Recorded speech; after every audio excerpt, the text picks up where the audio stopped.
কালক্রমে নিরুপমার বিয়ের বয়স হলো। তবে আমাদের বিশেষ কোনো লোভ নেই, নগদ 1010 পণ হলেই আমরা খুশি। এই গুরুতর বিপদের যে মূল কারণ, সে যদিও চুপচাপ বসে রইল ঘরের এক কোণে, বিয়ের গয়না পরে, চেলি পরে, কপালে চন্দন লেপে।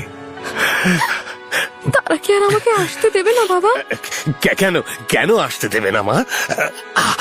আমি তোমাকে নিয়ে আসবো। আহা কি শ্রী! বউয়ের মুখখানি দেখলে চোখ জুড়িয়ে যায়। ছিরি তো ভারী, যেমন ঘরের মেয়ে তেমনি ছিরি। বাবা, তুমি যদি আর এক পয়সা আমার শ্বশুরকে দাও, তাহলে আর তোমার মেয়েকে দেখতে পাবে না। এই তোমার গা ছুঁয়ে বললাম। আমি কি কেবল একটা টাকার থলি? যতক্ষণ টাকা আছে ততক্ষণ আমার দাম। তোমার বাবা এসে তোমাকে শিখিয়ে যায় নাকি প্রতিবার?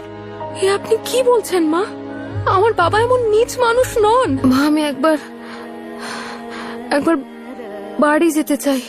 কেন? কতদিন ওদের দেখি না, বড্ড মন খারাপ করছে। ওই জন্যই বোধহয় শরীরটা ভালো লাগছে না। শ্বাসকষ্ট শুরু হলো নিরুপমার।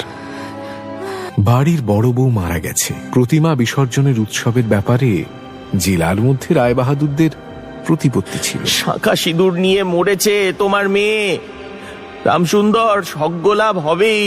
স্বামীর চিঠি এলো।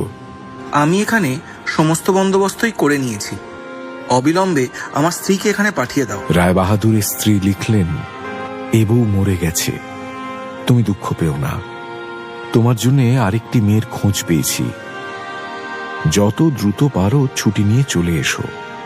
এবারে 20,000 টাকা পণ, আর হাতে হাতে আদায়।